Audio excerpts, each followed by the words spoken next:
ndege ubiravye financement ya mbere yavuye muri bijya by'ubwo butare ubirabira mu ngo rubanza meje kubabwira kwaciye. Financement ya kabiri ni amisom twarabivuze ntidushobora no kubideha birazi mugabo rero ayo mafaranga bayatwara atategeko n'imwe bakurikije mukarundeza mukaraba muzosanga haje indege z'ubwoko bwinshi uyobobi rero ayo bakomeye bose bafise amaze afise nk'indege nka 20 nzizi maze guca hajya zije kuri ico gikorwa. Iyo ndege rero leta y'Uburundi yamaze gutangaza kugiye kuboneka akonoba mwemwira gatoya.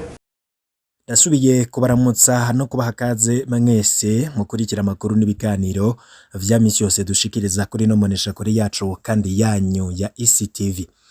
No mwanya we yagezweho ariko aravugwa cane.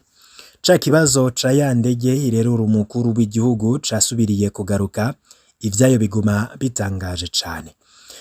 Muri 2014 ibiro vy'umukuru w'igihugu vyatangaje ko Uburundi bwaronse indege izohora irerura umukuru w'igihugu. Umuvugizi wa leta Filipo Nzobonariba yatangaje ko indege yaguzwe mu ngabire Uburundi bwahawe n'abagenzi. Umuvugizi w'umukuru w'igihugu Leonidas Hatungimana yamenyesheje ko igiciro c'iyo ndege ari amadolari y'amanyamerika imiliyoni 8,500,000. Ico gihe yaranse kugira ikindi ayivuze ko atayibonye ishitse mu gihugu. Gabriel Rufyiriwe yamenyesheje ko bwabaye ubuhinga bwo kwiba amafaranga igihugu kironka avuye mu bikorwa vyo kugarukana amahoro muri Somalia. Kigarama 2016 inyuma y'imyaka 2 ivuzwe ya ndege yaraje ku kibuga c'indege ca Bujumbura. Iyo ndege niyigeze irerura umutegetsi n'umwe w'u Burundi. Muri 2017 indege yarasohotse igihugu inyuma y'ingingo yafashwe n'inama nshikiranganji yo kuyikotesha. Muri 2021 indege yabonetse iri muri Espagne yarakuwe ko ivyerekana vyose ko ari indege y'u Burundi. N'inyandiko zayo ku mbuga ngurukana bumenyi zivuga ko isigaye ari indege y'uwigenga. Kigarama 2022 Perezida Ndayishimiye yatangaje ko indege yakoteshejwe ko yibereye muri Espagne irindiriye gusubirwamwo mu Bwongereza kandi ko amahera yo kuyikotesha yose yahereye mu kuriha ico kibanza irimwo. Ibi bintu birimwo vyinshi cane bidaseguritse mbere binaboneka ko harimwo ibintu abarundi badashobora gutahura. Ibitangaza vy'indege irerura perezida w'u Burundi uko twari twabibabwiye muri 2014 ibiro vy'umukuru w'igihugu vyatangaje ko Uburundi bwaronse indege izohora irerura umukuru w'igihugu. Indege ikaba ari indege yo mu bwoko bwa Gulfstream IV 9 UBKB. Umuvugizi wa leta Filipo Nzobonariba akaba yari yatangaje ko iyo ndege ari ingabire y'abagenzi b'u Burundi. Mu gihe umuvugizi w'umukuru w'igihugu Leonidas Hatungimana yamenyesheje ko iyo ndege yaguzwe amadolari y'amanyamerika 8,500,000. Ico gihe Leonidas Hatungimana yaranse kugira ikindi yivuze ko atayibonye ishitse mu gihugu. Gabriel Rufyiri arongoye Oricom we yaramenyesheje ko bwabaye ubuhinga bwo kwiba amafaranga igihugu kironka avuye mu bikorwa vyo kugarukana amahoro muri Somalia. Amisom. Nkuko twari twabibabwiye rero inyuma y'imyaka 2 ukuvuga mu mwaka wa 2016 ya ndege yaraje ku kibuga c'indege ca Bujumbura. Indege yarakiriwe n'umushikiranganje Alain Guillaume Bunyoni yavugwa ko ariwe yari amahera ya Amisom mu kubesha ko aguze indege. Iyo ndege niyigeze irerura umutegetsi n'umwe w'u Burundi. Muri 2017 naho indege yarasohotse igihugu inyuma y'ingingo yafashwe n'inama nshikiranganji yo kuyikotesha nuko ibiragiye itigeze yunguruza na rimwe. Abategetsi b'u Burundi umukuru w'igihugu w'ico gihe we nta nimbibe z'igihugu yaragisohoka. 2021 indege yabonetse iri ku kibuga c'indege muri Espagne yarakuwe ko ivyerekana vyose ko ari indege y'u Burundi. Inyandiko zayo ku mbuga ngurukana bumenyi zivuga ko isigaye ari indege y'uwigenga.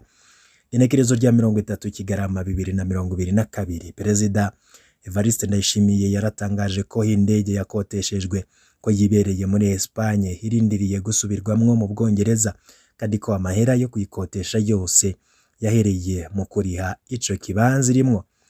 Mu ncamake Uburundi bumaze imyaka 8 buguze indege yo kurerura umukuru w'igihugu. Iyo ndege yarindiriye imyaka 2 kugira ishike ku butaka bw'u Burundi, iraheza ihamara amezi 3 itigeze irerura umutegetsi n'umwe, hanyuma ikoteshwa hanze. Mu myaka 5 imaze ikoteshejwe nta rufaranga na rumwe rwinjiye mu Burundi, none leta igiye kuriha ayandi mahera yo kuyisubiramwo. Bagenzi bino biharuro biramena umutwe, nico kimenyamenya cingene igihugu gitwawe. Iyo ndege Gulfstream IV 9UB KB yari yerekanwe inyuma y'imyaka 11 Uburundi butagira indege irerura umukuru w'igihugu. CNDD-FDD ikiza ku butegetsi muri myandakaro 2005 yasanzeho indege nziza irerura perezida wa Republika, iyo nayo akaba yari indege Falcon 50. Mu mezi make cane bari bahejeje kuyigurisha.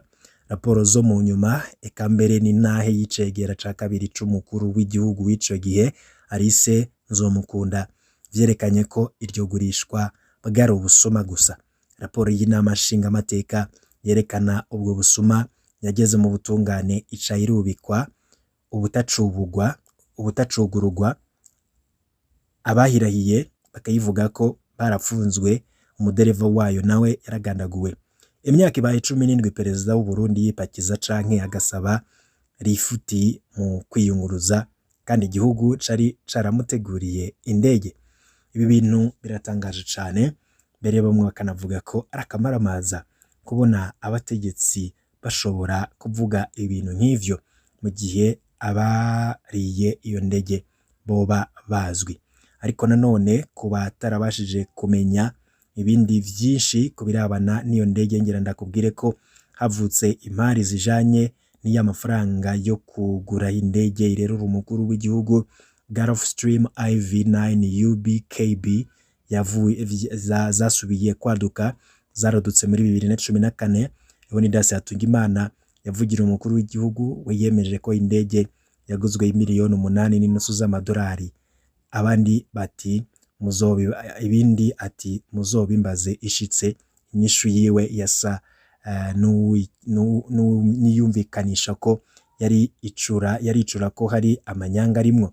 Philippe Nzobonariba yavugira leta ati twayiguriwe n'abagenzi b'umukuru w'igihugu. Gabriel Rufyiriwe arasemerera ati mwanguha n'amafaranga y'abasirikare bari muri Somalia.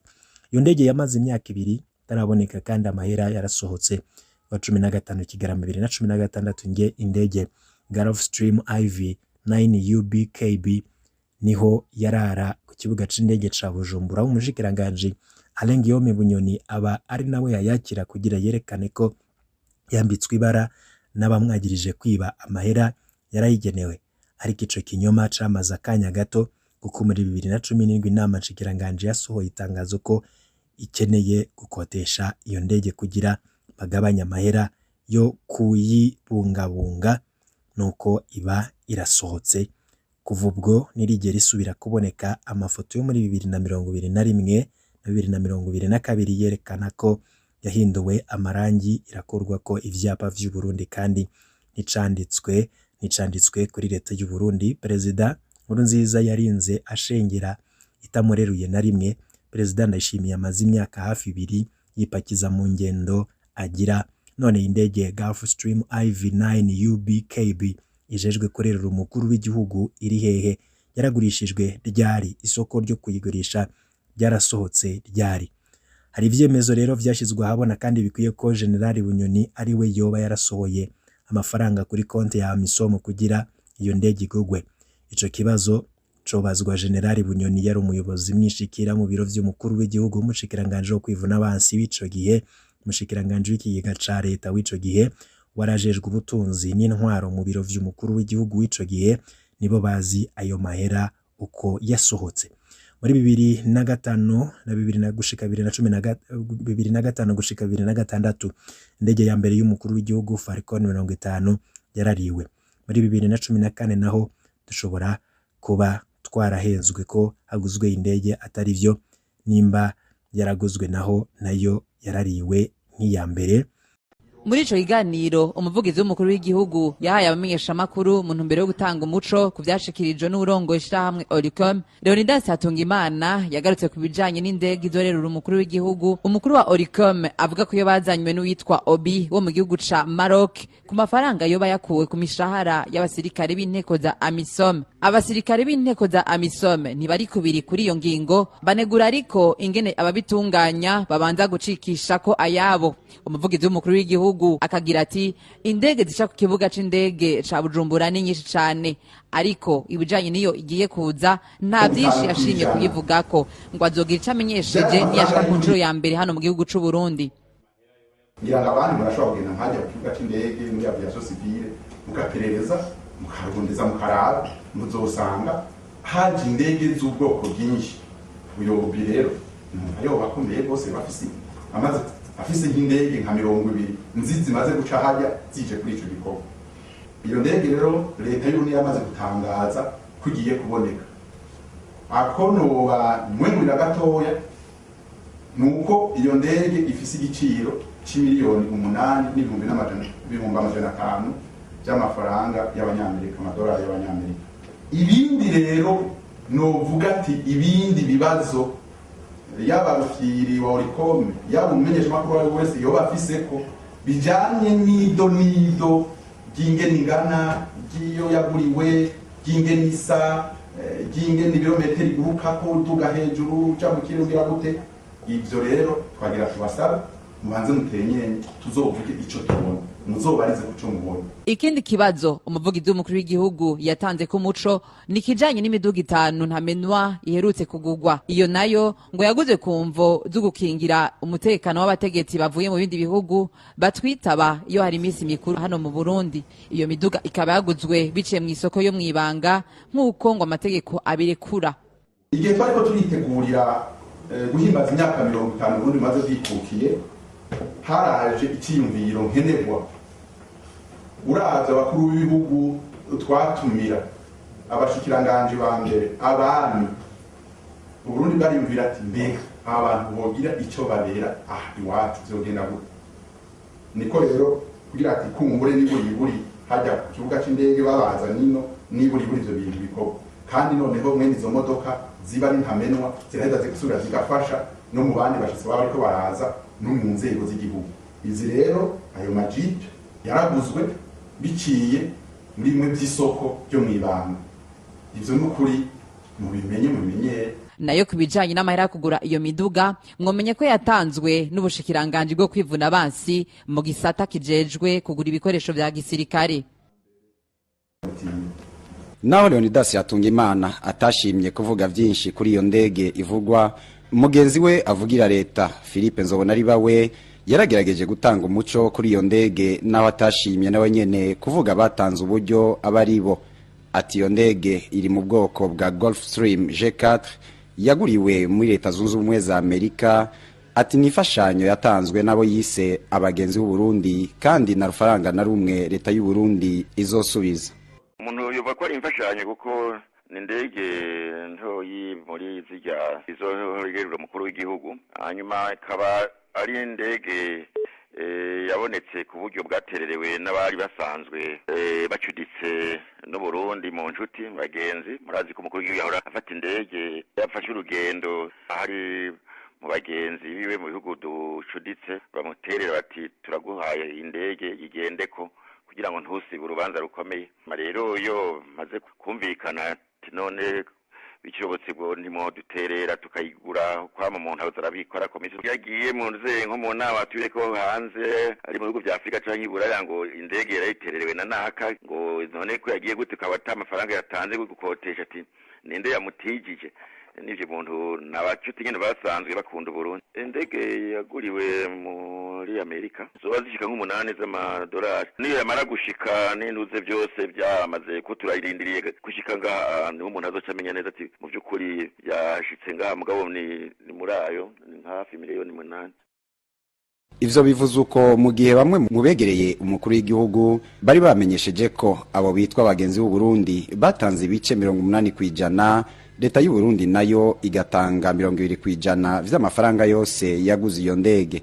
Ishirahamwe Olicom rikavuga ko ribabazwa no kubona ata muntu n'umwe yahamagawe, haba mu bamenyesha makuru canke mu bandi bategetsi, ngo amenyeshwe ivy'iyo ngabire igihugu caronse nk'uko vyama bigenda iyo bibaye. Ishirahamwe Olicom rigasaba umukuru w'igihugu gutanga umuco ukwiye ku bijanye n'aho iyo ndege izozizananye, abayitanze abari bo n'ibindi bikenewe.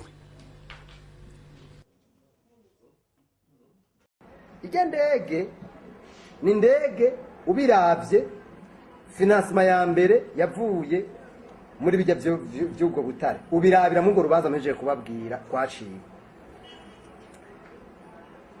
Financement ya kabiri ni Amisom. Amisom twarabivuze ntidushobora no kubideha birazi.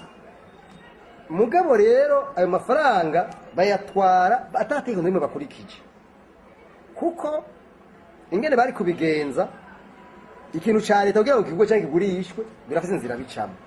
Mugabo ivyo bintu bizwi n'umushikiranganje w'iga ca leta, umushikiranganje wo kwivuna basi, umuyobozi mwishikira mu biro by'umukuru w'igihugu, hamwe n'umuyobozi n'umuhanuzi mukuru ajeje ivy'intwaro n'ikigega mu biro by'umukuru w'igihugu. Mugabo akavuga yuko umukuru w'igihugu ngo atanga icyo no kwita instruction verbale kugira ngo ayo mafaranga bayatware. Murumva rero ivyo bintu twebwe tuvuga tuti ntibishoboka kuko umuntu aravye ingene ibintu byari bimeze kuri Mobutu. Twarumvise uwahora ari umuvugizi wa leta ku gihe cya Mobutu ariko arataye ikiganiro avuga ati byarashika nka Mobutu akabwira umushikiranganje we wa mbere, abwiye umushikiranganje we wa mbere akamubwira ngo bwira umushikiranganje w'iga ca leta akure muri yaridi kuri banki muri banki. Umushikiranganje we wa mbere agaca abwira umushikiranganje w'iga ca leta ngo umukuru w'igihugu avuze ngo kurako imiliyaridi 2. Umushikiranganje nawe agaca abwira guverineri wa Berbe ya Kongo kuri Mobutu ati umushikiranganje wa mbere ambwiye ngo kurako imiliyaridi 3. Wa Berbe nawe ushaka kuyeko nka 4. Ugaca usanga rero kubera n'ama instruction verbale umwe wese wumva cyazaragiye ko namwe biba byanditse. Ivyo rero je nivyo mbona tushobora kuja mu hamwe bitohinduka ngo ibintu bihinduke uko. Iyo ndege rero yaguzwe ni n'amashikiranganje atavyize. Iyo ndege yaguzwe atawuri muntu numwe abizi. Ica ivyo rero mugabo muri ubisha by'inyegeza nimwe meje kubabwira. Nivyo ndabubwira byo kuri Mobutu wasanga ibintu bigirwa mu kanywa ababo mugabo binyegeje inyungu z'abantu, igihugu naco kiriko kiratembagara gusa.